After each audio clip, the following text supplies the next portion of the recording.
सर्वांचं सहर्ष स्वागत आहे। आज आपण दुसरा अध्याय शिकणार आहोत। अध्याय चालू करण्या अगोदर मी मंगलाचरण म्हणते आणि मग आपण हा अध्याय चालू करूया। हरे कृष्ण। ओम अज्ञानतिमिरान्धस्य ज्ञानाञ्जनशलाकया चक्षुरुन्मीलितं येन तस्मै श्री गुरवे नमः। श्री चैतन्य मनोभीष्टं स्थापितं येन भूतले स्वयं रूप गदामह्यं ददाति स्वपदान्तिकं। नम ओं विष्णुपादाय कृष्ण पृष्ठाय भूतले श्रीमते भक्ति वेदांत स्वामिन् इति नामिने। नमस्ते सारस्वते देवे गौरवाणी प्रचारिणे निर्विशेष शून्यवादी पाश्चात्य देश तारिणे। हे कृष्णा करुणा सिंधु दीनबंधु जगतपते गोपेश गोपिका कांत राधा कांत नमोस्तुते।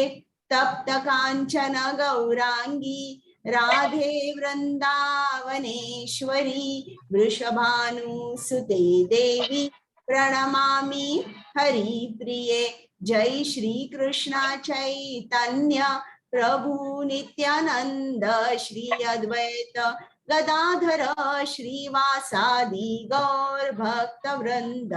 हरे कृष्ण कृष्ण कृष्ण हरे हरे हरे राम राम राम हरे हरे। सर्वांना मी रिक्वेस्ट करते की तुम्ही म्यूट व्हा, म्हणजे आवाज नाही येणार। Okay, thank you. सर्वांना चांगलं ऐकू येईल। ज्यांच्या आनंदासाठी मी तुम्हाला भगवद्गीता सांगते आणि ज्यांच्या आनंदासाठी तुम्ही भगवद्गीता ऐकता, खरोखर हा आनंद कृष्णाचा आहे। तर आपण सर्व जिकडे आहोत तिकडनं श्री श्री राधा गोविंदांना साष्टांग नमस्कार करूया, त्यांचे आशीर्वाद घेऊन हा अध्याय चालू करूया।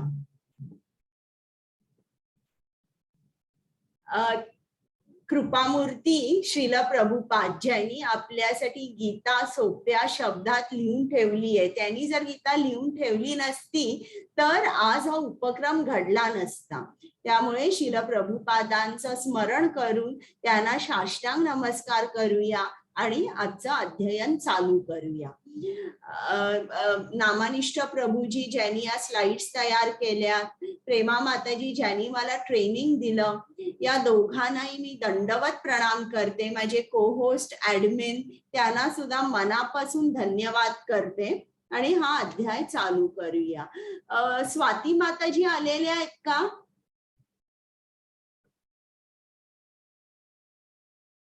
बरं, चालेल। तर आता हा अध्यायाच्या नावापासून आपण नेहमी चालू करतो। दुसरा अध्याय जो आहे त्याच्यामध्ये सर्व गीतेचा सार आहे। म्हणजे जेव्हा आपण एखादा सिनेमा बघायला जातो तेव्हा दुसऱ्या सिनेमाचे ट्रेलर आपण बघतो आणि त्या ट्रेलर मध्ये आपल्याला साधारण अंदाज येतो की हा जो सिनेमा आहे यात काय आहे, यात फॅमिली ड्रामा आहे का किंवा यात मर्डर मिस्ट्री आहे का, असे जे आपल्याला जेव्हा ट्रेलर बघतो किंवा या सिनेमामध्ये गाणी खूप छान आहे आपल्याला लगेच लक्षात येतं। त्याचप्रमाणे हा जो दुसरा अध्याय आहे, खरं तर या दुसऱ्या अध्यायाचं नाव सांख्य योग आहे, पण श्रील प्रभुपादांनी त्याचं नाव दिलंय गीतेचा सारांश किंवा गीतेचा सार। आता या दुसऱ्या अध्यायात श्रीकृष्णाने सर्व काही थोडं थोडं थोडं सांगितलंय. ध्यान योग सांगितलेला आहे, भक्ती योग सांगितलेला आहे, कर्मयोग सांगितलेला आहे, ज्ञान योग सांगितलेला आहे. तर थोडं थोडं सगळं सांगितलं असल्यामुळे गीतेमध्ये काय आहे नेमकं हे आपल्याला या अध्यायावरून समजणार आहे. म्हणून या दुसऱ्या अध्यायाचं नाव श्रील प्रभुपादांनी गीतेचा सारांश असे दिले आहे. तर काल आपण बघितलं की धृतराष्ट्र नी संजयला विचारलं की माझी मुलं आणि पांडूची मुलं काय करत आहेत युद्धभूमीवर. आणि दुर्योधनाने जेव्हा पांडव सेना बघितली तेव्हा तो घाबरला आणि घाबरून त्यांनी द्रोणाचार्यांना सांगितलं की तुमचा बुद्धिमान शिष्य द्रुपद पुत्र यांनी बघा ही सगळी व्यूह रचना केलेली आहे. सांगण्यामध्ये राग होता आणि भीतीही होती.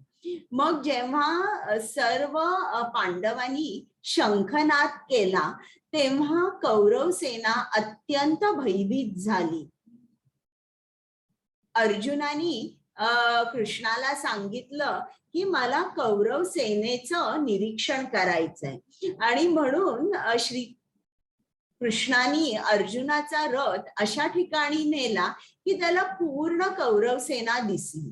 पण त्या सेनेचं निरीक्षण केल्यावर कौरव सेनेचं निरीक्षण केल्यावर अर्जुन खूप घाबरला. त्याच्या एवढा मोठा योद्धा त्याच्या डोळ्यामध्ये पाणी आलं आणि गांडीव धनुष्य त्याच्या हातातून घसरून पडला. आणि मग अर्जुनाने कृष्णाला सांगितलं की मी हे युद्ध करणार नाही आणि युद्ध न करण्याची त्यांनी 5 कारणं सांगितली. आता तुम्हाला लक्षात आहेत का कारणं? तर तुम्ही हात वर करू शकता. कोणाला कारणं लक्षात आहेत? 1-2 आली तरी चालेल. प्रिया माताजी बोला. करुणा होती, आनंद नाही, पाप आणि कौटुंबिक परंपरा आणि असमंजस्य. खूप छान. तर ही अर्जुनाने कारणं सांगितली की मला युद्ध करायचं नाही. तर ही 5 कारणं होती. करुणा, आनंद नाही, पाप, कौटुंबिक परंपरा नष्ट होतील आणि या 4 कारणांमुळे 5वं कारण म्हणजे असमंजस, की त्याला काय चूक काय बरोबर याचा निर्णय घेता येत नव्हता. आता या दुसऱ्या अध्यायात आपण काय शिकणार आहोत की कृष्णाने अर्जुनाच्या प्रत्येक कारणावर उत्तर दिलंय. करुणा जेव्हा अर्जुन म्हणतो तेव्हा कृष्ण आत्म्याचं ज्ञान अर्जुनाला देतो. काय ज्ञान? की आपण हे शरीर नाही, आपण आत्मा आहोत. मग आनंद नाही जेव्हा अर्जुन म्हणतो तेव्हा कृष्ण अर्जुनाला कर्मकांड सांगतो. हे मी तुम्हाला जेव्हा आपण इकडे येऊ तेव्हा सगळं सविस्तर सांगेन. कर्मकांड म्हणजे काय? पापी प्रतिक्रिया. जेव्हा अर्जुन म्हणतो या सर्व लोकांना मारणं म्हणजे पाप आहे तेव्हा कृष्ण त्याला बुद्धी योग किंवा भक्ती योग सांगतो. मग जेव्हा अर्जुन म्हणतो मी असमंजस आहे, काय चूक काय बरोबर हे मला समजत नाहीये, तेव्हा कृष्ण सांगतो अर्जुनाला की तुझी बुद्धी जी आहे ती एकाग्र नाहीये, त्याला अनेक फाटे फुटले, त्याच्यामुळे तुझा निश्चय दृढ नाही आहे आणि तुझा ध्येय काय आहे हेही तू समजू शकत नाही कारण तुझी बुद्धी एकाग्र नाहीये. मग अर्जुन विचारतो की असा कोण आहे की ज्याची बुद्धी एकाग्र असते, ज्याचं मन फोकस्ड असतं, असा कोण आहे? मग कृष्ण सांगतो अशा माणसाला स्थिताधीर मुनी म्हणतात. मग स्थिताधीर मुनी कसा असतो असं अर्जुनाचा प्रश्न असतो. आणि मग श्रीकृष्ण स्थिताधीर मुनींबद्दल कृष्ण अर्जुनाला सीतादी मुनीबद्दल सांगतो आणि मग पारिवारिक परंपरा नष्ट होतील याचं जे उत्तर आहे हे 3ऱ्या अध्यायामध्ये दिलेलं आहे. पण या अध्यायामध्ये मी थोडस सांगीन तुम्हाला आणि डिटेलमध्ये आपण 3ऱ्या अध्यायात बघणार आहोत. कुमुद माताजी आहेत का? येस माताजी आहे मी. बरं, अनुवादी वाचायचा आहे. बरं माताजी, ठीक. कार्पण्य दोषोपहत स्वभावः पृच्छामि त्वां धर्म सम्मूढचेतः यच्छ्रेयस्या निश्चितं ब्रूहि तन्मे शिष्यस्तेऽहं शाधि मां त्वां प्रपन्नम्. माझ्या दुर्बलतेमुळे मी माझ्या कर्तव्याबद्दल गोंधळून गेलो आहे आणि माझी मनःशांती नष्ट झाली आहे. अशा स्थितीत माझ्यासाठी निश्चितपणे सर्वात श्रेयस्कर काय आहे याबद्दल मी तुम्हाला विचारित आहे. मी तुमच्या शिष्य आहे आणि तुम्हाला शरण आलो आहे. कृपा करून मला उपदेश करा. हरे कृष्ण. आता पहिला अध्याय झाला. पहिल्या अध्यायामध्ये कृष्णाने अर्जुनाला कोणताही उपदेश केला नाही. कृष्ण फक्त ऐकत होते की अर्जुन काय सांगतो, काहीही उपदेश केला नाही. मग आता या 2.7 या श्लोकानंतर गीता चालू होते. आणि गीता का चालू होते या श्लोकामध्ये? कारण अर्जुन कृष्णाला विनंती करतो की मी तुम्हाला शरण आलेलो आहे आणि तुम्ही मला शिष्य म्हणून स्वीकारा. आता शरणागती जाणे हा भक्तीचा गाभा आहे आणि एकदा आपण शरण गेलो मग आपला भक्तीचा प्रवास चालू होतो. तर आता इकडे बघा, अर्जुनाने पहिल्यांदा एक्सेप्ट केलेलं आहे.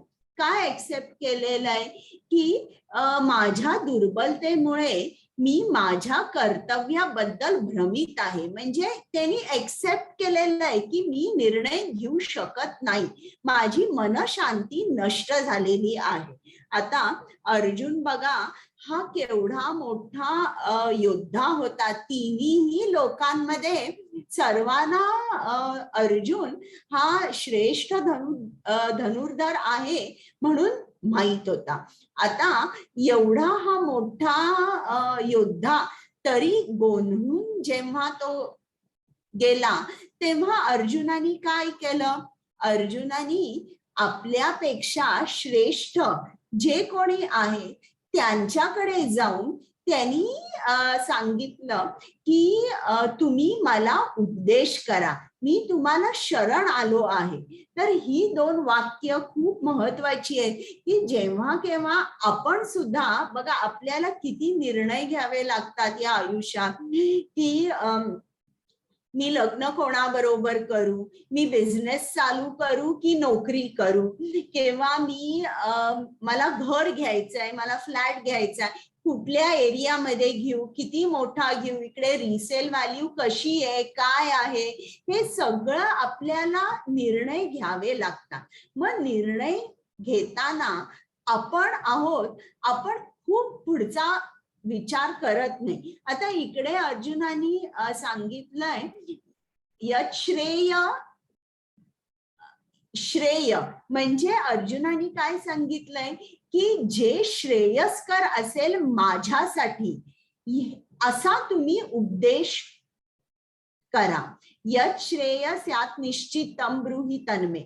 तर श्रेया आणि प्रेया हे 2 शब्द आहेत.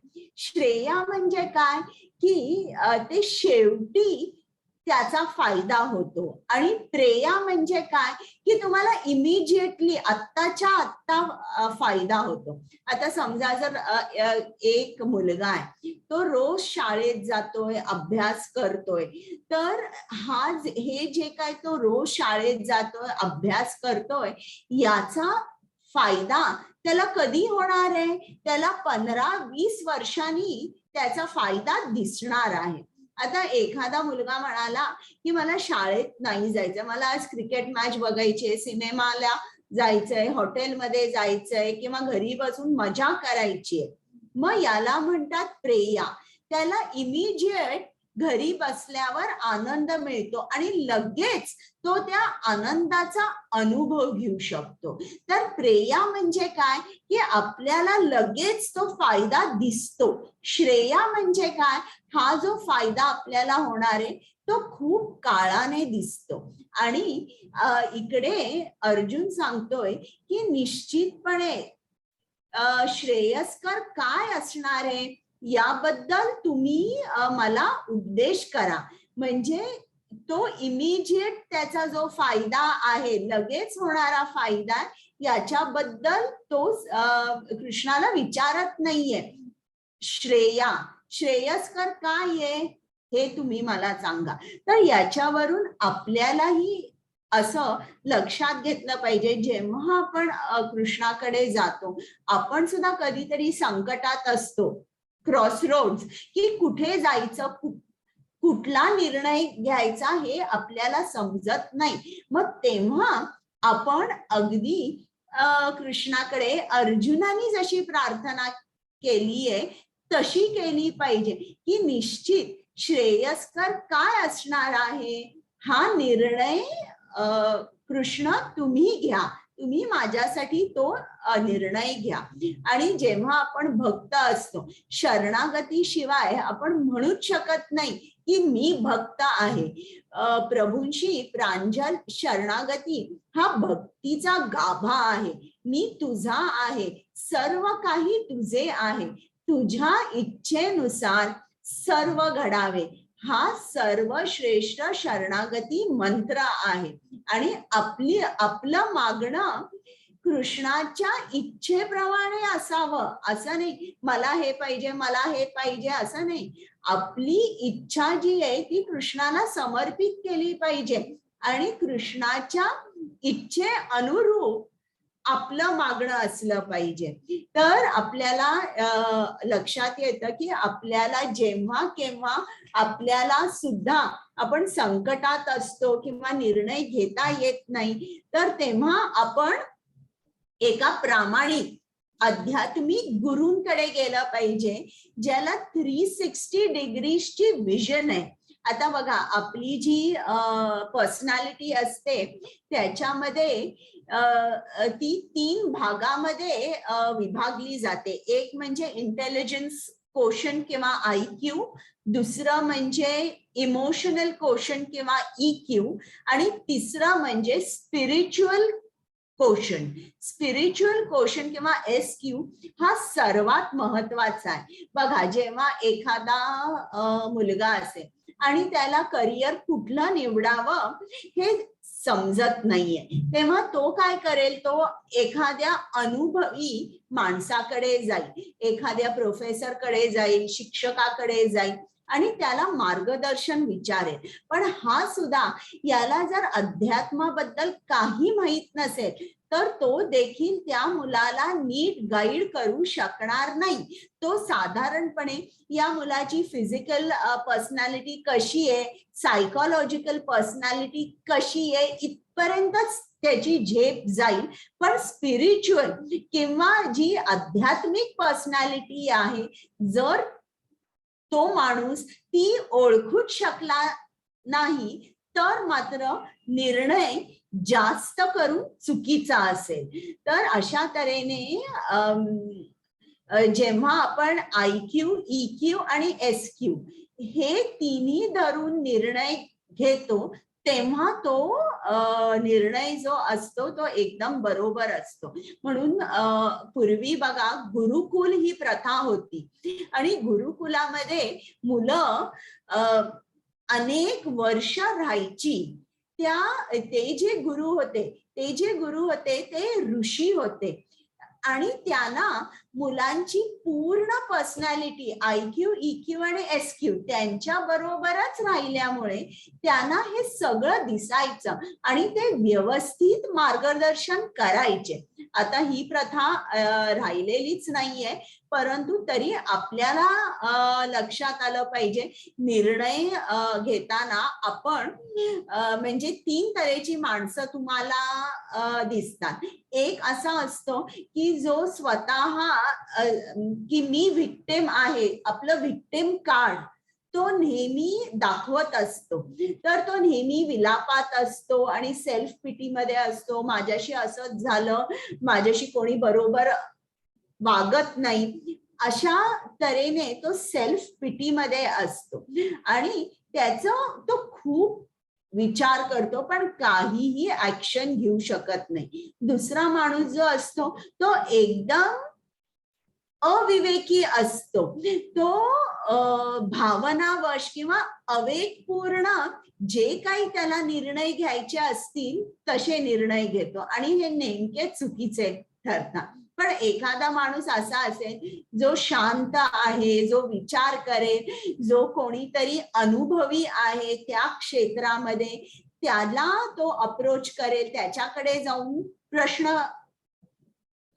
प्रश्न विचारेल आणि आपलं उत्तर किंवा आपण कुठला निर्णय घ्यायचा आहे असा तो ठरवेल. पण तरी हा सुद्धा निर्णय जास्त करून चुकीचा असतो, कारण हा जो माणूस असतो त्याचा जो अनुभव असतो तो खूप लिमिटेड असतो आणि ज्याला निर्णय घ्यायचा असेल तर त्याला अनुभवच नसतो. त्याच्यामुळे हा सुद्धा जो निर्णय आहे हा जास्त करून चूक ठरतो. तर 3 गोष्टी EQ, SQ आणि IQ या तिन्ही गोष्टींना धरून नेहमी आपण निर्णय घेतला पाहिजे.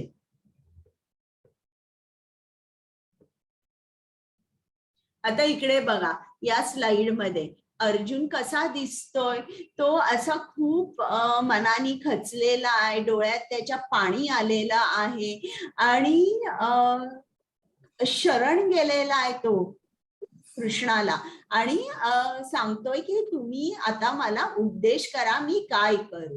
पण आता अर्जुन इतका दुःखी आहे, खचलेला आहे, डोळ्यात पाणी आहे, पण कृष्ण कसा आहे, कृष्ण शांत एकदम कंपोज्ड आहे. याचा जो शिष्याचा जो भाव आहे किंवा त्याच्यामधलं जे दुःख आहे हे जो गुरु आहे हे कधीच ऍब्सॉर्ब करत नाही. आणि एक लक्षात ठेवा बघा, कृष्ण वेगवेगळ्या तऱ्हेने त्याच्या भक्तांना मदत करत असतो. आता इकडे अर्जुनाला युद्ध करायचं नाहीये, त्यांनी त्याचं मन मोकळं केलं आणि सर्व कारण सांगितली तरी, आणि हा अर्जुन कोण होता, कृष्णाचा भक्त होता आणि परम सखा होता. तरी देखील कृष्ण असा अर्जुनाला म्हणाला की हो अर्जुना फोन केलतो का, हो का फोन केलतो का, कोण बोलतोय, मी म्यूट करतेय, हा मी केलं म्यूट. Okay thank you. हा तर इकडे कृष्ण अर्जुनाला म्हणत नाही अरे अरे तू खूप तुझ्या डोळ्यात पाणी आहे आणि तू खूप घाबरलेला आहेस, तू खरोखर युद्ध करू नकोस, तू जा तुझ्या महालात जा, बस मी तुझ्यासाठी युद्ध करतो. बघा इकडे कृष्णाने म्हटलं नाही. तेच सुदामा जेव्हा होता, जेव्हा तो कृष्णाकडे गेला, कारण अण्णांना दशा झाली होती त्याची, घरी काही खायला सुद्धा नव्हतं, तेव्हा कृष्णाने काय केलं त्याच्यासाठी, तो जेव्हा परत गेला तेव्हा तिकडे एक महाल होता आणि घरी सर्व अन्न धान्यानी सर्व काही भरलं होतं. तर तिकडे कृष्णाने तशी मदत केली. पण इकडे अर्जुनाला त्यांनी कशी मदत केली, अर्जुनाला त्यांनी ज्ञान दिलं आणि कृष्णाने सांगितलं नाही की मी तुझ्यासाठी युद्ध करीन नाही, म्हणजे आपल्याला लक्षात ठेवायला पाहिजे की आपल्याला जेव्हा ज्ञान मिळतं तेव्हा जी कुठली समस्या आपल्या समोर आहे आपण त्याला व्यवस्थित तोंड देऊ शकतो अशी सुद्धा कृष्ण आपल्याला मदत करतो, आपल्याला शक्ती देतो. तर आता आपण पुढची स्लाइड बघूया. हे बघा, अर्जुनाचा चेहरा कसा दिसतो, अगदी खचलेला आहे. आता आपल्यामध्ये सर्व मानवांमध्ये 4 दोष असतात. ते 4 दोष कोणते? एक म्हणजे प्रत्येकामध्ये दुसऱ्यांना फसवण्याचा कल असतो. मग आपली जी इंद्रिये असतात ती अपूर्ण असतात, परफेक्ट नसतात, इम्परफेक्ट सेन्सेस. तिसरं म्हणजे की आपण चुका करत असतो आणि चौथं म्हणजे आपण भ्रमित असतो. हे 4 दोष मानवांमध्ये सांगितलेले आहेत. तर आता जेव्हा आपली जी इंद्रिय ही परिपूर्ण नाहीये तेव्हा आपण जो परिपूर्ण आहे, जो परफेक्ट आहे, जो पुरुषोत्तम आहे त्याला आपण बघू शकू का? नाही, आपण त्याला बघू शकणार नाही. तर आता इकडे मी तुम्हाला ही स्लाइड दाखवणार आहे की आपण कृष्ण म्हणजे कोण आहे. आणि आता कृष्ण जेव्हा बोलायला लागतात तेव्हा तिकडे काय शब्द वापरलेला आहे? श्री भगवान उवाच. कृष्ण उवाच हा शब्द वापरलेला नाही. का नाही वापरलाय? कारण भगवान, तुम्हाला माहिती असतील मराठीमध्ये शब्द आहेत धनवान, बलवान. म्हणजे ज्याच्याकडे भरपूर धन आहे त्याला आपण धनवान म्हणतो, ज्याच्याकडे खूप बल आहे त्याला बलवान म्हणतो. त्याचप्रमाणे भगवान, भग म्हणजे काय? ऐश्वर्य. ऐश्वर्याने जो परिपूर्ण आहे त्याला भगवान म्हणतात. मग ही ऐश्वर्य कोणती आहेत? 6 ऐश्वर्य आहेत ज्याला षड ऐश्वर्य असे म्हटले जाते. मग ती ऐश्वर्य कोणती आहेत की ज्याच्यामुळे कृष्णाला भगवान असं म्हटलं जातं?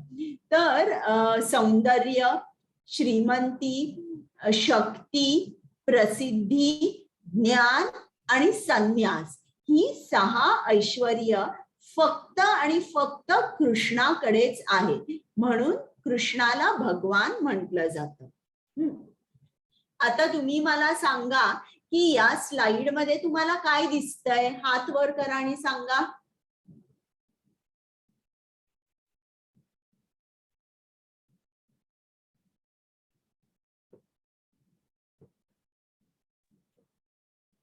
तुम्हाला अनम्यूट करायला येतंय? काय दिसतंय तुम्हाला या स्लाइड मध्ये? उगवता सूर्य. झाली. बरं,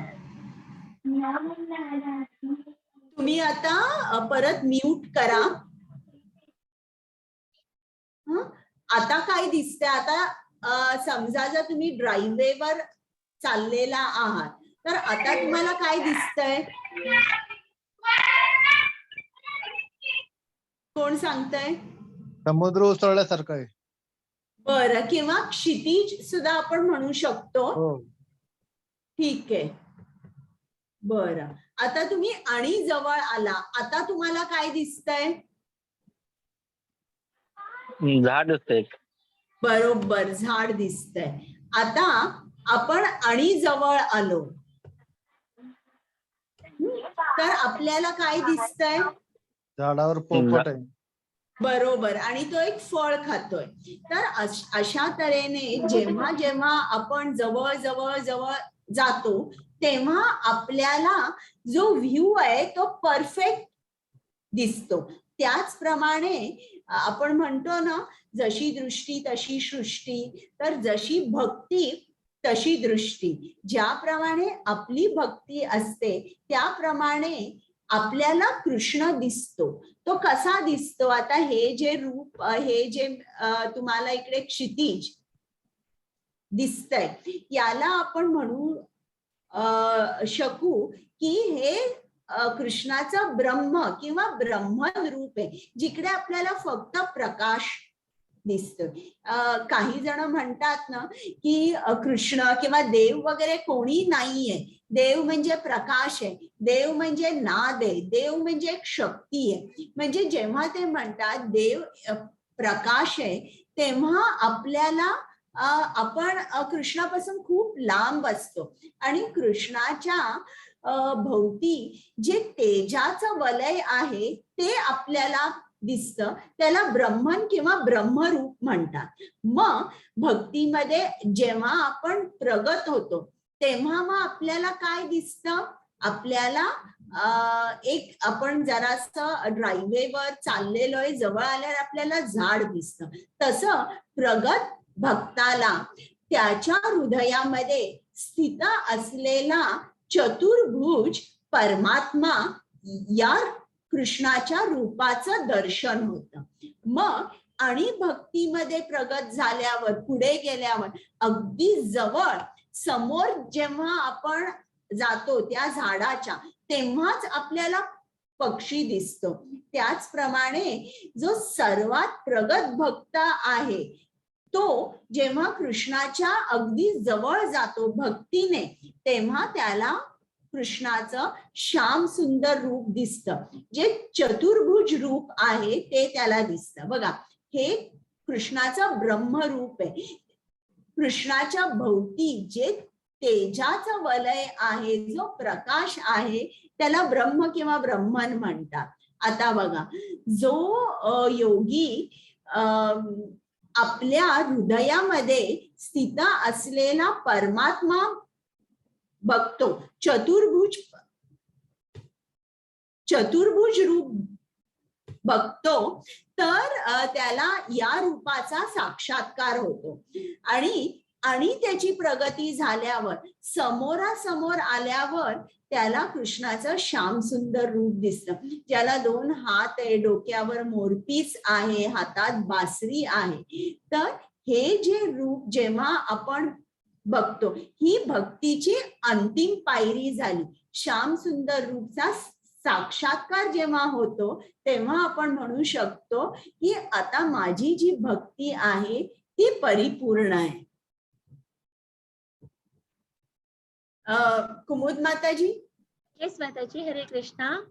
देहिनोऽस्मिन् यथा देहे कौमारं यौवनं जरा तथा देहांतर प्राप्तिः धीरस्तत्र न मुह्यति.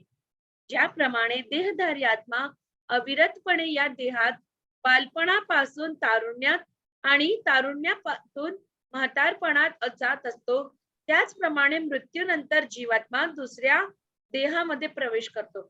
अशा स्थित्यंतरांमुळे धीर मनुष्य गोंधळून जात नाही. हरे कृष्ण.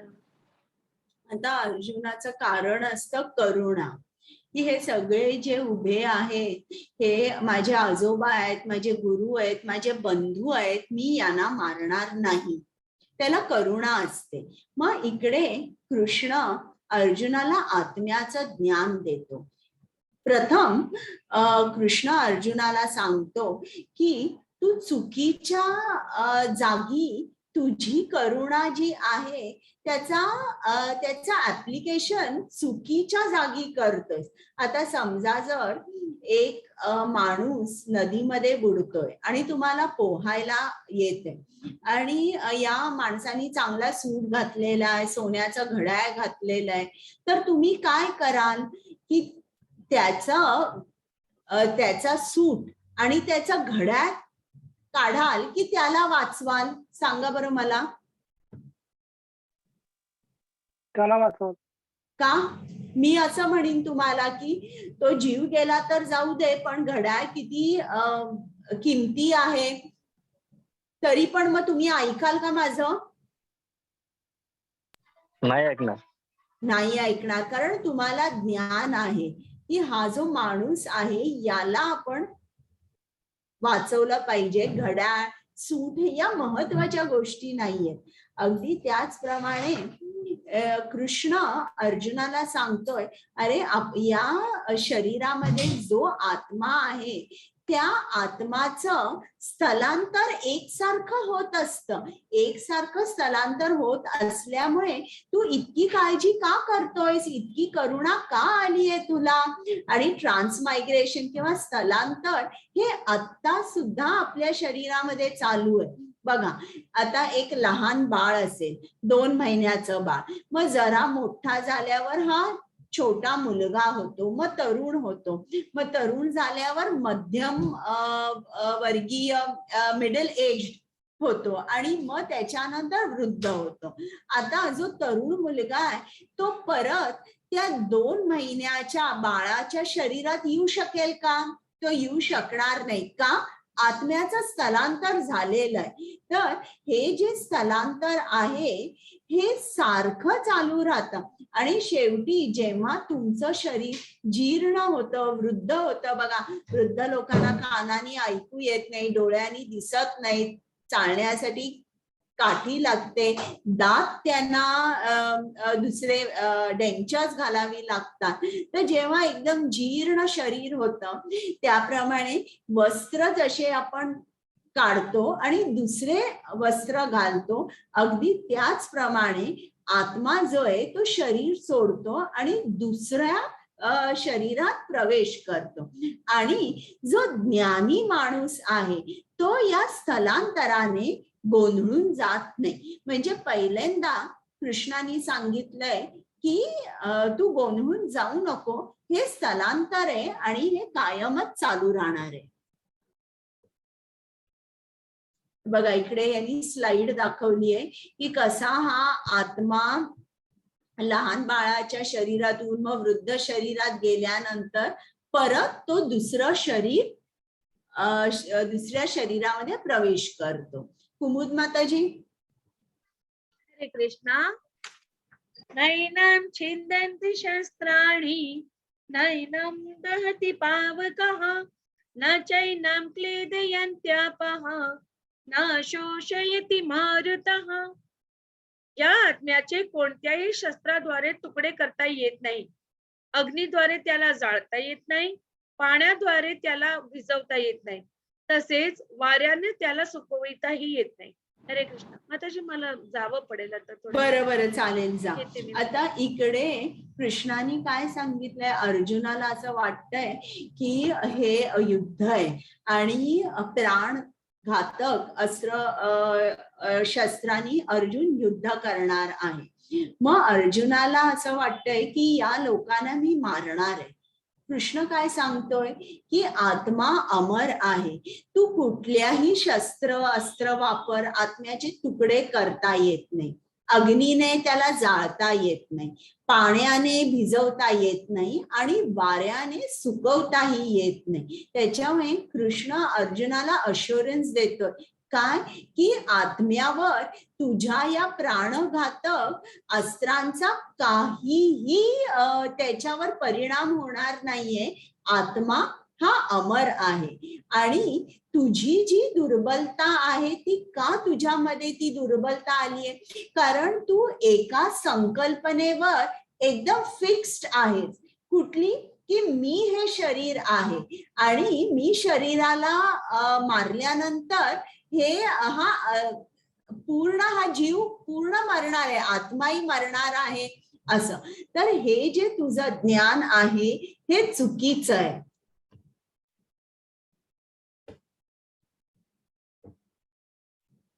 आता मी हे वाचते.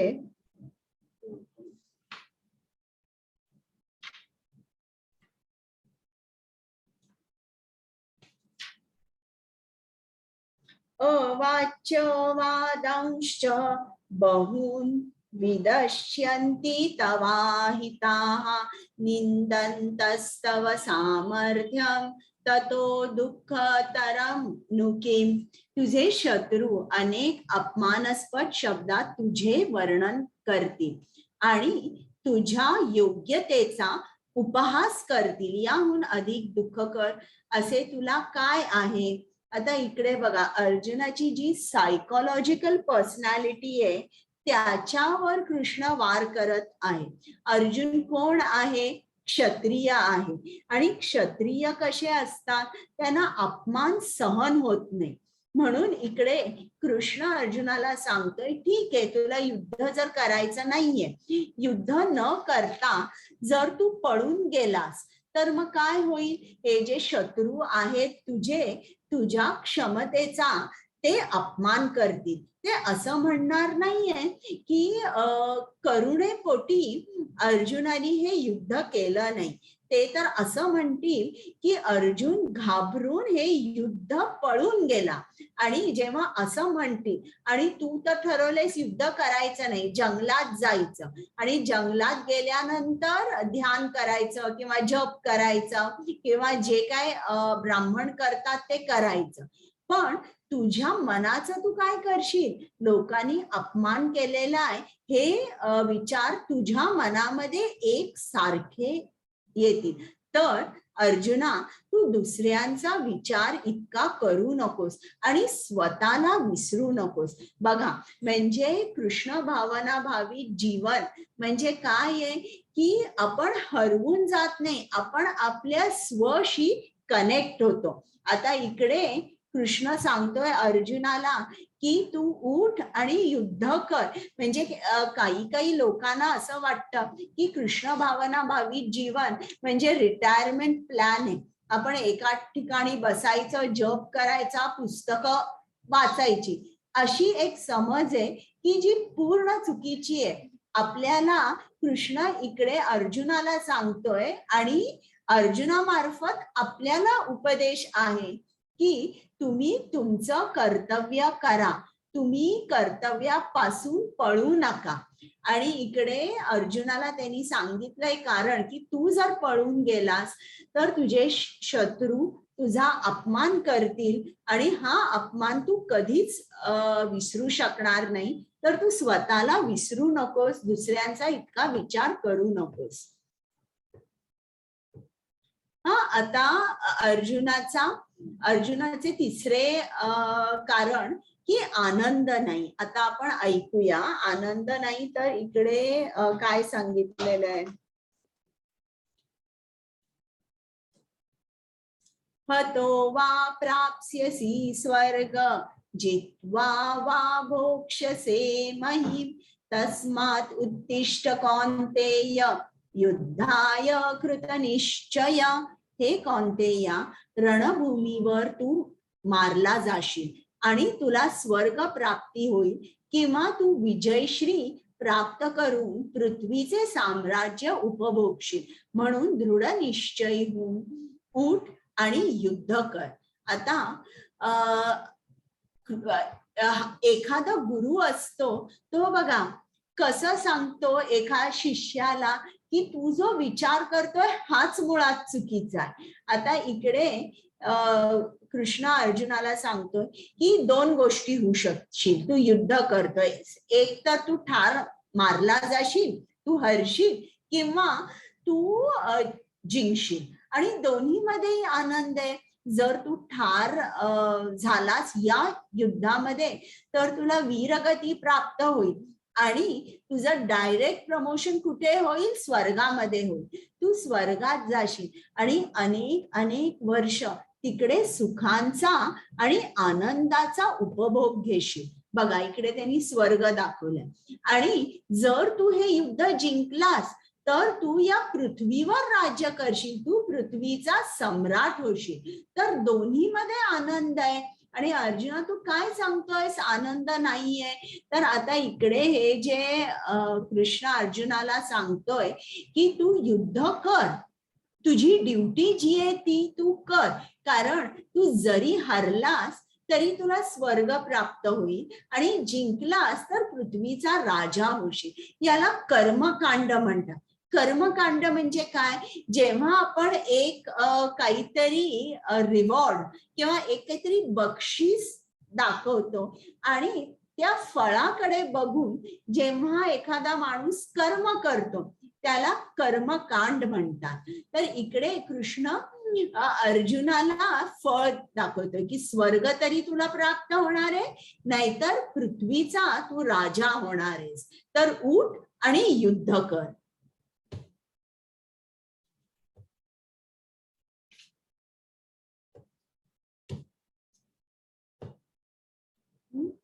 आता हा श्लोक आहे. नेहाभिक्रमनाशोस्ति प्रत्यवायो न विद्यते स्वल्पम अपि अस्य धर्मस्य त्रायते महतो भयात. या प्रयत्नात कोणतेही नुकसान किंवा रास नाही आणि या मार्गातील अल्प प्रगतीनेही मनुष्याचे मोठ्या भयंकर भयापासून संरक्षण होते. आता इकडे मला तुम्हाला विचारायचं आहे की मानव जीवनाचं इकडे भयंकर भय म्हटलंय, तर तुम्हाला काय वाटतं की मानव जीवनाचं जे भय आहे ते काय आहे? कोण सांगेल मला?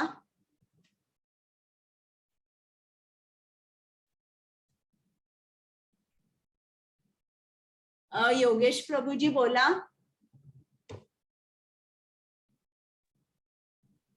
मृत्यू. मृत्यू चालेल. आणि कोणाला काय सांगायचंय? अपयश. बरं, बरोबर. आणि बरं चालेल, आता मी सांगते. तर श्रील प्रभुपाद सांगतात मानव जीवन हे अतिशय दुर्लभ आहे आणि जर मानव जीवनातून आपण स्लाइड झालो म्हणजे आपण घसरलो आणि आपल्याला पशु योनीमध्ये जर जन्म घ्यावा लागला, हे मानव जीवनाचं सर्वात मोठं भय आहे किंवा भयंकर भय आहे की मानव जीवन मिळून सुद्धा आपल्याला कृष्ण प्राप्ती होत नाहीये. आपण खाली घसरून चाललोय आणि पशु योनीमध्ये जन्म जर आपल्याला मिळाला, हे सर्वात मोठं भय आहे. तर आता हे जे कृष्ण अर्जुनाला सांगतोय की अर्जुनाचं कारण असतं की हे तू मला युद्ध करायला सांगतोयस, हे एक घोर पाप कर्म आहे, मी काय युद्ध करणार नाही. तेव्हा अर्जुन सांगतो, अर्जुनाला कृष्ण सांगतो की भक्तीमध्ये कुठलंही पाप नाहीये. आता इकडे त्यांनी एक स्लाइड दाखवली आहे, तुम्ही बघा. हनुमानाने पूर्ण लंका जाळली, पण हनुमानाला तिन्ही लोकांमध्ये हनुमान वंदनीय आहे. आता खरं म्हटलं तर त्याचं आणि रावणाचं काय झालं, तर हनुमानाने फक्त रावणाच्या महालाला आग लावायला पाहिजे होती, पण असं न करता पूर्ण लंकेला आग लावली. याला म्हणतात की हनुमानाने भक्तीचा उच्च स्तर गाठला. इकडे बघा, या स्लाइड मध्ये हा विभीषण आहे आणि विभीषणाने रामाला सांगितलं की तू रावणाचा वध कसा करू शकतो. असं बघायला गेलं तर आपण आता याला देशद्रोही म्हणू शकतो, पण विभीषण सुद्धा रामाचा भक्त म्हणून प्रसिद्ध आहे. तर जेव्हा आपण आपली भक्ती या स्तराला पोहोचते, जेव्हा आपण भक्त होतो आणि आता इकडे हनुमान किंवा विभीषण हे प्रभू रामचंद्रांच्या ते शरण गेले होते आणि ते जेव्हा प्रभू रामचंद्रांसाठी काही कर्म करत होते, त्यात काहीही पाप नव्हतं. म्हणजे उदाहरण सांगायचं असेल तर एखादा सैनिक लाईन ऑफ कंट्रोलवर आहे आणि त्यांनी शत्रू सेनेतल्या हजारो सैनिकांना ठार मारलं, तर भारतात आल्यावर अशा सैनिकाचा गौरव न्यूज चॅनल मध्ये बघा. तर आता हाच जो सैनिक आहे, आता तो ड्युटीवर नाहीये आणि त्याच्याकडे बंदूक वगैरे सगळं आहे. आता त्याचं भांडण झालं शेजारी किंवा आणि कुठल्या त्याच्या मित्राबरोबर आहे, त्या शेजाऱ्याला किंवा मित्राला यांनी ठार मारलं, तर सांगा की त्याच्यावर काय कारवाई केली जाईल, सरकार काय ऍक्शन घेईल? गुन्हा दाखल होईल. सांगा गुन्हा दाखल होईल त्याच्यावर. सस्पेंड कोणाला सांगायचंय सस्पेंड केलं. काय होईल?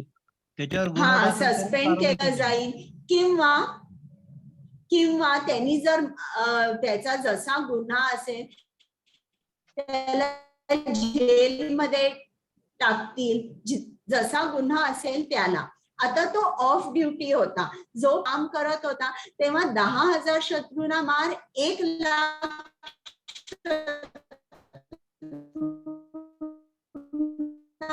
मार, त्याच्यावर काही कारवाई केली जाणार नाही. पण ऑफ ड्युटी राहतो. त्याचप्रमाणे या आदेशानुसार तू जेव्हा माताजी, आवाज बरोबर येत कर्म नाही. करतोयस त्यात पाप नाही. म्हणजे आपल्याला असं आवाज येतोय का माझा? आवाज येत नाही. आवाज आवाज कट होतोय तुमचा. बरं. तर आवाज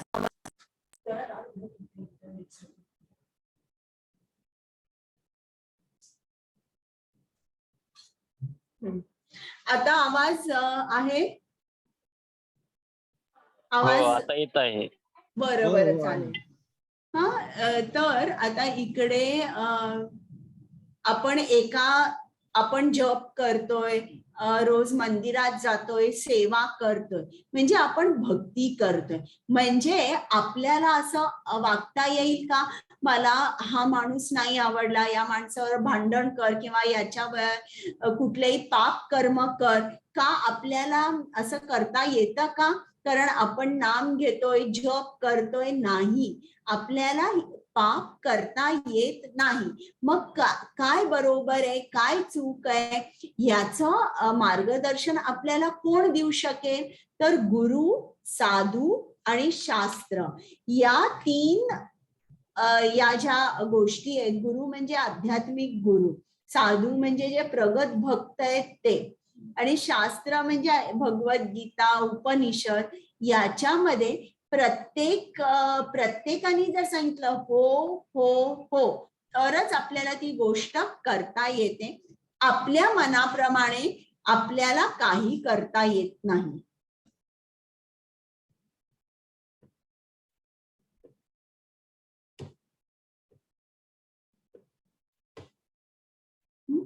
पारिवारिक परंपरा नष्ट होतील. आता इकडे हे उद्या मी तुम्हाला सांगणार आहे. तर इकडे हे वृंदावनामध्ये कृष्णाने सर्वांना सांगितलं की तुम्ही इंद्राची पूजा करू नका, गोवर्धन पूजा करा. त्याच्यामुळे इंद्राला खूप राग आला आणि त्यांनी अतिवृष्टी केली. त्याच्यामुळे सर्वांच्या घरी पाणी आलं आणि ही सर्व जण वृंदावनवासी घाबरले. तेव्हा कृष्णाने काय केलं, त्याचा जो रोल आहे, त्याची जी ड्युटी आहे ती केली. त्याची ड्युटी म्हणजे काय, भक्तांचं रक्षण करणे. त्यांनी गोवर्धन पर्वत आपल्या करंगळीवर उचलला आणि पाऊस चालू असेपर्यंत सर्वांना सांगितलं की या पर्वताखाली तुम्ही राहा, तुम्ही सुरक्षित असणार आहे. आता हे जर कृष्णाने केलं नसतं, त्याची जी ड्युटी आहे किंवा नियत कर्म केलं नसतं, तर काय झालं असतं, गावच्या गाव आणि सगळी माणसं नष्ट झाली असती. आणि जर कृष्णाने त्याची ड्युटी केली नसती तर इतर लोकांनी तसंच विचार केला असता, मी माझी ड्युटी का करू, आणि अशा तऱ्हेने अनावश्यक लोकसंख्या उत्पन्न झाली असती. म्हणजे प्रत्येक स्त्री सुद्धा असं म्हणू शकेल की मी या घरी का राहू, हा नवरा माझ्या बरोबर भांडतोय, मी सोडून जाते. असं करून अनावश्यक लोकसंख्या, जे आपण आता पाश्चात्य देशात बघतोय आणि इकडे सुद्धा आता चालू झालेलंच आहे. तर हे कारण काय, कारण लोक त्यांची ड्युटी करत नाही. ड्युटी कशी करायची, नियत कर्म म्हणजे काय, हे आपण डिटेलमध्ये उद्या शिकणार आहोत.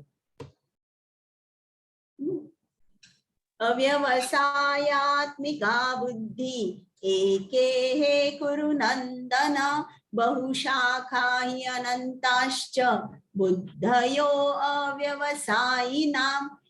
जे या मार्गावर असतात त्यांची बुद्धी दृढ निश्चयी असते आणि त्यांचे ध्येयही एक असते. हे प्रिय कुरुनंदन, जे डळमळीत वृत्तीचे असतात त्यांच्या बुद्धीला अनेक फाटे फुटलेले असतात. आता अर्जुनाचं शेवटचं कारण असमंजसपणा. आता ही गोष्ट तुम्हाला सर्वांना माहिती आहे की एकदा द्रोणाचार्यांनी त्याच्या सर्व शिष्यांना सांगितलं की मी इकडे पक्षी ठेवलेला आहे झाडावर आणि त्याच्या डोळ्यावर बाण मारायचा आणि प्रत्येकाला त्यांनी बोलवलं आणि तुम्हाला काय दिसतंय तर सर्वांनी सांगितलं मला झाड फळं फुलं दिसताय, गुरु मला तुम्ही सुद्धा दिसत आहात. आणि मग अर्जुनाने सांगितलं मला फक्त पक्ष्याचा डोळा दिसतोय. तेव्हा द्रोणाचार्यांनी सांगितलं की आता धनुष्य उचल आणि नेम धर. तर अशा तऱ्हेने जेव्हा आपल्याला आपलं ध्येय माहित असतं की मला कुठे जायचं आहे तेव्हाच आपण तिथपर्यंत पोहोचू शकतो, आपली बुद्धी एकाग्र होते. पण इकडे अर्जुनाला अनेक गोष्टी तो सांगतोय, तो करुणा सांगतोय, आनंद नाही म्हणून सांगतोय आणि एका ठिकाणी त्याला कृष्णाचा ऐकायचंही आहे आणि दुसऱ्या बाजूने त्याला ऐकायचंही नाहीये. तर त्याच्या बुद्धीला खूप फाटे फुटलेले आहेत, अनंत फाटे, बहुशाखाही अनंताश्च. तर अशी त्याची बुद्धी झाल्यामुळे त्याच्यामध्ये असमंजसपणा आलाय, म्हणजे तो निर्णय घेऊ शकत नाही की मी काय करणार. मग लगेच अर्जुनाचा प्रश्न असतो, असा कोण आहे की ज्याची बुद्धी एकाग्र असते, की जो एकदम फोकस्ड असतो. मग कृष्ण सांगतो याला स्थिताधीर मुनी म्हणतात. मग हा जो अर्जुनाचा प्रश्न असतो की या स्थिताधीर मुनींची लक्षणे काय आहेत, ते कसे चालतात, बोलतात, बसतात, म्हणजे ते कसे जगामध्ये वावरतात. अर्जुन म्हणाला, हे कृष्ण, ज्याची भावना अशी समाधिस्थ झाली आहे त्याची लक्षणे काय आहेत, तो कसा आणि कोणत्या भाषेत बोलतो, तो बसतो कसा आणि चालतो कसा, म्हणजे तो या जगामध्ये कसा वावरतो. मग हे सांगितलेलं आहे, डिटेलमध्ये एक्सप्लेन केलेलं आहे. आता आपण ऐकूया. श्री भगवान उवाच, प्रजहाति यदा कामान सर्वान् पार्थ मनोगतान् आत्मनेवात्मना तुष्ट स्थित प्रज्ञस्तदोच्यते. परमपुरुष भगवंत म्हणाले, हे पार्थ, जेव्हा मनुष्य मानसिक उपजातून उत्पन्न झालेल्या सर्व प्रकारच्या इंद्रिय इच्छांचा त्याग करतो आणि जेव्हा त्याच्या मनाला एकांतातच समाधान मिळते तेव्हा तो शुद्ध दिव्य चैतन्यात असतो असे म्हणतात. म्हणजे इकडे मला हे पोस्ट कराल माताजी.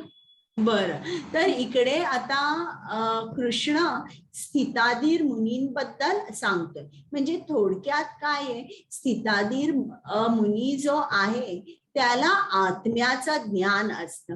आत्म्याचं ज्ञान असल्यामुळे तो त्याच्या स्वमध्ये रममाण असतो, त्याला आनंद मिळत असतो. त्याला माहितीये हे भौतिक जगामध्ये खरा आनंद नाहीये, जो काही आनंद आहे तो टेम्पररी आहे, तो शाश्वत नाही आहे. आणि आत्म्यापासून मला जो आनंद मिळतो तोच खरा आनंद आहे. आता इकडे स्लाइड दाखवली आहे, स्थिताधीर मुनी प्रल्हाद महाराज. तर भक्त प्रल्हादांना त्यांच्या वडिलांनी हिरण्यकश्यपूनी खूप मारण्याचा प्रयत्न केला. त्याला विषारी सापांच्या पिंजऱ्यात ठेवलं, त्याला वेगवेगळ्या भाल्यांनी मारण्याचा प्रयत्न केला. पण प्रल्हाद कसा होता, एकदम शांत होता. तो शांत का होता? कारण त्याला माहिती होतं की मी हे शरीर नाही आणि कुठल्याही अस्त्राशस्त्राने विषाने आत्म्याला काहीच होणार नाही, आणि माझ्यामध्ये जो स्थित परमात्मा आहे तो माझं रक्षण करणारच. कारण प्रल्हाद हे त्या परमात्म्याशी, कृष्णाशी ऑलवेज कनेक्टेड असल्यामुळे त्यांना तो आनंद, ती शांतता प्रदान होत होती. तर स्थिताधीर मुनी हा असा असतो, त्याच्या इंद्रिय इच्छांचा तो त्याग करतो. म्हणजे ज्या काही भौतिक इंद्रियांचे विषय असतात ते त्याच्यापासून हा स्थिताधीर मुनी खूप लांब असतो.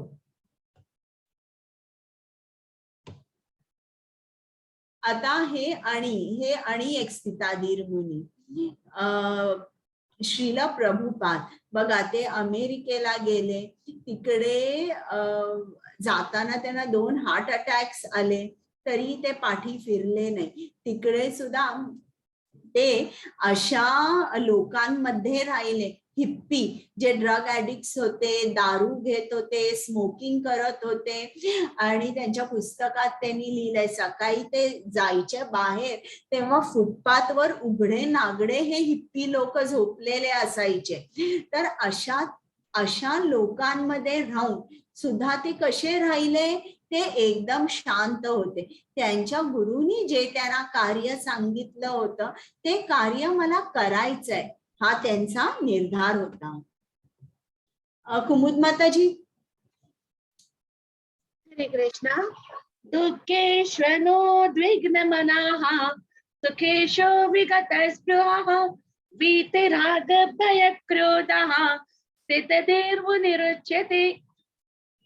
तो त्रिविध तापांनीही मनामध्ये विचलित होत नाही किंवा सुखामध्ये हर्षोल्हासित होत नाही, आणि जो आसक्ती, भय आणि क्रोध यापासून मुक्त झाला आहे त्याला स्थिर मन झालेला मुनी असे म्हटले जाते. हरे कृष्णा. म्हणजे आता हा जो स्थिताधीर मुनी असतो ते आपल्या सगळ्या इंद्रियांचे जे विषय आहेत त्याचा त्याग केलेला असतो आणि तो त्याच्या स्वमध्ये रममाण झाला असतो. का? कारण त्याचं कनेक्शन कृष्णाबरोबर एस्टॅब्लिश झालं असतं, स्थापित झालं असतं.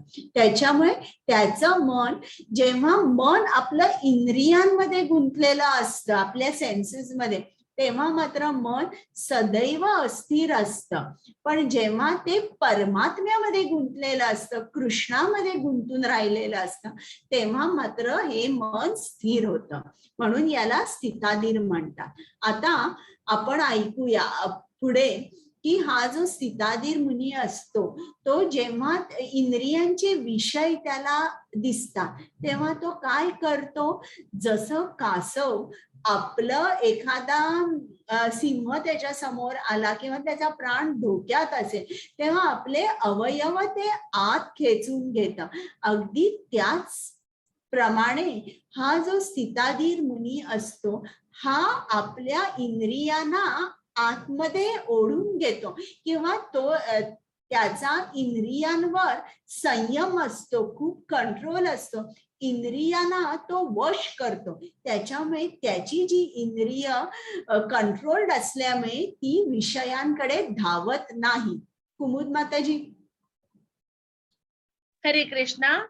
ज्याप्रमाणे कासव आपले अवयव आपल्या कवचात आवरून घेते त्याप्रमाणे जो आपल्या इंद्रिय विषयातून आवरून घेतो तो पूर्ण चेतनेमध्ये दृढपणे स्थिर होतो. हरे कृष्णा. आता आपल्याला सुद्धा असं व्हायचंय स्थिताधीर मुनी. मग आपला ब्लॉकर कोणता आहे? आपण होऊ शकतो का स्थिताधीर मुनी? का होऊ शकत नाही हे आता पुढे एक्सप्लेन केलेलं आहे. हरे कृष्णा. ध्यायतो विषयान् पुंसः संगस्तेषोपजायते संगात् संजायते कामः कामात् क्रोधो विजायते. इंद्रिय विषयांचे चिंतन करताना मनुष्याची त्या विषयाची आसक्ती वाढतच जाते आणि अशा आसक्तीतून काम उत्पन्न होते आणि कामापासूनच क्रोधाचा उद्भव होतो. हरे कृष्णा. आता इकडे आपण एकेका शब्दांचा अर्थ बघूया. आता आपण स्थिताधीर मुनी होऊ शकत नाही. मग का होऊ शकत नाही आणि आपण खाली घसरतो?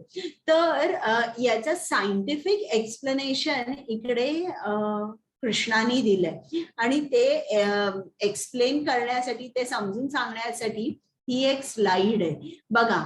सुरुवात कशी होते? आपण इंद्रिय विषयांचे चिंतन करतो. चिंतन जेव्हा आपण करायला लागतो तेव्हा हळूहळू हळू आपण घसरत जातो आणि या भवसागरात किंवा भौतिक सागरामध्ये बुडून जातो.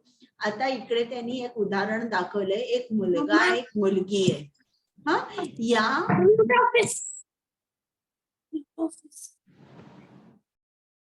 या मुलाला हे मी म्यूट केलंय. या मुलाला ही मुलगी आवडते आणि या मुलीला सुद्धा मुलगा आवडतो. हा मुलगा विचार करतो, अरे ही मुलगी किती सुंदर आहे, हिचा आवाज किती गोड आहे. आणि ती मुलगी विचार करते की हा मुलगा किती प्रेमळ आहे, किती मदत करणारा आहे.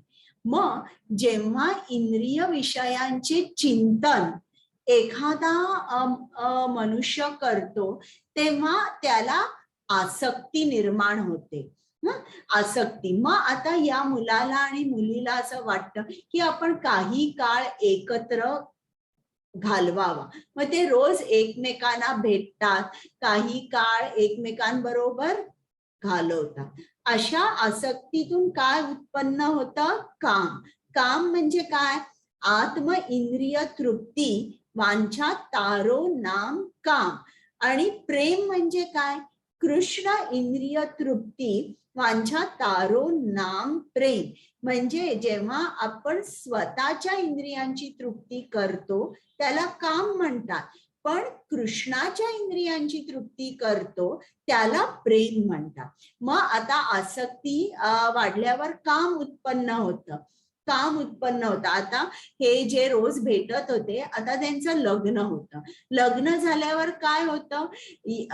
काम. या मुलाच्या असंख्य इच्छा असतात, या मुलीच्या असंख्य इच्छा असतात. प्रत्येक इच्छा काही त्याची पूर्ण होत नाही आणि या मुलीची सुद्धा प्रत्येक इच्छा पूर्ण होत नाही. तर या इच्छा पूर्ण न झाल्यामुळे कामातून, म्हणजे काम म्हणजे असंख्य इच्छा, काय उत्पन्न होतो? क्रोध उत्पन्न होतो. आता क्रोध उत्पन्न झाल्यावर पुढे आपण बघूया काय होतं. कुमुद माताजी. हरे कृष्णा. माताजी हे येऊन गेलेलं आहे. नाही हे नाही. सॉरी. क्रोधात् भवति सम्मोहः, सम्मोहात् स्मृतिविभ्रमः, स्मृतिभ्रंशात् बुद्धिनाशः, बुद्धिनाशात् प्रणश्यति. हरे कृष्णा. क्रोधापासून सम्मोह निर्माण होतो आणि भ्रमित होते. जेव्हा स्मृती भ्रमित होते तेव्हा बुद्धिनाश होतो आणि बुद्धिनाश होतो तेव्हा मनुष्याचे पुन्हा भौतिक अंधकूपात पतन होते. हरे कृष्णा. मग आता आपण बघितलं कामातून क्रोध कसा उत्पन्न झाला.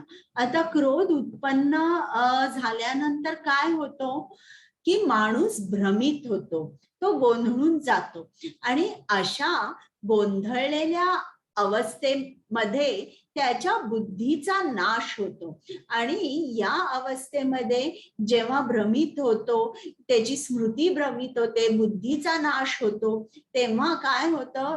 डोमेस्टिक अब्यूज ही घरी चालू होते आणि मग हा जो माणूस आहे भौतिक अंधकूपामध्ये त्याचे पतन होते. तर आता बघा, काम म्हणजे काय? माझ्याकडे 10 साड्या आहेत, मला आणि एक साडी पाहिजे. बरं, आणि एक साडी घेतल्यानंतर तुमची जी इच्छा आहे ती पूर्ण होणार आहे का? नाही. तुम्हाला 20 साड्या, 100 साड्या, 1000 साड्या जरी दिल्या तरी काम किंवा इच्छा ही अशी गोष्ट आहे, ही वाढतच जाते, ही कधीच कमी होत नाही. तर अशा तऱ्हेने जेव्हा आपल्यामध्ये इच्छा निर्माण होते तेव्हा हळूहळू आपला कसा नाश होतो. आणि या इच्छा किंवा काम म्हणजे काय की आत्म इंद्रिया तृप्ती, आपल्या स्वतःची इंद्रिय तृप्ती जी आहे त्याला आपण इकडे काम किंवा इच्छा म्हणतोय. आता हे छान डायग्राम मी इकडे एक्सप्लेन केलेलं आहे.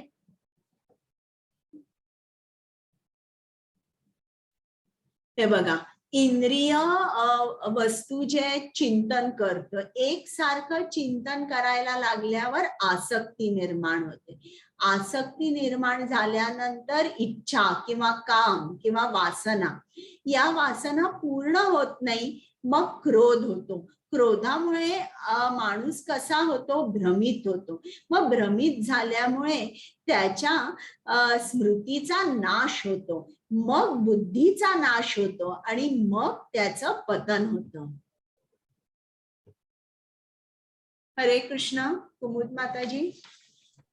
हरे कृष्णा. पण आसक्ती आणि अनासक्ती यापासून मुक्त असणारा आणि स्वातंत्र्याच्या नियामक तत्वानुसार इंद्रियांना नियंत्रित करण्यामध्ये समर्थ असणारा मनुष्य भगवंताची पूर्ण कृपा प्राप्त करू शकतो. हरे कृष्णा. म्हणजे एखादा माणसाला पूर्ण जो अनासक्त असतो त्याला इच्छा नसते. इच्छा असते. आता शिला प्रभुपादांना किती इच्छा होत्या, पण त्या इच्छा कशा होत्या, कृष्णाच्या इच्छेशी अनुरूप होत्या. त्या इच्छा अलाउड आहेत. असं नाही स्वतःच्या इंद्रिय तृप्तीसाठी मला एवढं मोठं घर पाहिजे, मला ही गाडी पाहिजे, मला हा मोबाईल फोन पाहिजे, नाही, हे नाही, हे नाही. तुम्हाला भगवंताची इच्छा काय आहे हे जाणून घेतलं पाहिजे एका प्रामाणिक आध्यात्मिक गुरूंकडून. आणि त्या इच्छा आणि आपल्या इच्छांमध्ये अलाइनमेंट झाली पाहिजे. आणि मग असा जो माणूस असतो हा कृष्णाची भक्ती करतो, त्याला कृष्णापासून प्रेम मिळतं आणि तो त्याच्या इंद्रियांना नियंत्रित करतो आणि मग कृष्णाचा विशेष अनुग्रह त्याच्यावर होतो. तर आता आपण आज हा अध्याय झालेला आहे. तर आपण काय बघितलं की अर्जुन काल म्हणाला करुणा, तेव्हा कृष्णाने काय सांगितलंय की तुझी जी करुणा आहे ती चुकीच्या जागी तू अप्लाय करतोयस. की जो आत्मा जो आहे या आत्म्याचं एकसारखं स्थलांतर होत असतं आणि आत्मा हा अमर आहे, मग आनंद नाही. तेव्हा कृष्णाने सांगितलं तुझा विचार चुकीचा आहे, दोन्ही ती आनंद आहे. जरी तू ठार मेलास, युद्धामध्ये ठार झालास तर तू स्वर्गात जाशील आणि जर तू जिंकलास तर पृथ्वीचा सम्राट होशील. पापी प्रतिक्रिया.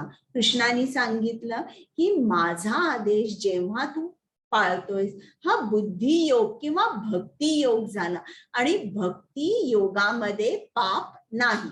मग असमंजसला कृष्णाने सांगितलं की अर्जुना तुझी जी बुद्धी आहे त्याला अनंत शाखा फुटलेल्या आहेत, तेव्हा तू तुझी बुद्धी एकाग्र कर, मगच तू हे युद्ध करू शकशील. मग आता अर्जुन विचारतो असा कोण आहे ज्याची बुद्धी एकाग्र असते, तो कसा चालतो बसतो. तर मग कृष्णाने सांगितलं अशा माणसाला स्थिताधीर मुनी म्हणतात. त्याचं मन इंद्रिय विषयांच्या पाठी पळत नाही. का पाठी पळत नाही? कारण त्याला माहिती आहे या इंद्रियांच्या विषयातून आनंद जो मिळतो तो तात्पुरता असतो आणि जर आपण कृष्णाशी कनेक्ट झालो किंवा आपल्या आत्म्यातून जो आनंद मिळतो तो कायम असतो. तर स्थिताधीर मुनी बद्दल कृष्णाने अर्जुनाला सांगितलंय आणि पारिवारिक परंपरा नष्ट होतील हे थोडंच मी सांगितलंय. उद्या या कारणाचं अर्जुनाचं हे कारण होतं एक की मी युद्ध करणार नाही, याचं उत्तर उद्या तुम्हाला 3ऱ्या अध्यायात मिळणार आहे. तर आता तुमचे काही प्रश्न वगैरे आहेत का? मी रेकॉर्डिंग बंद करते.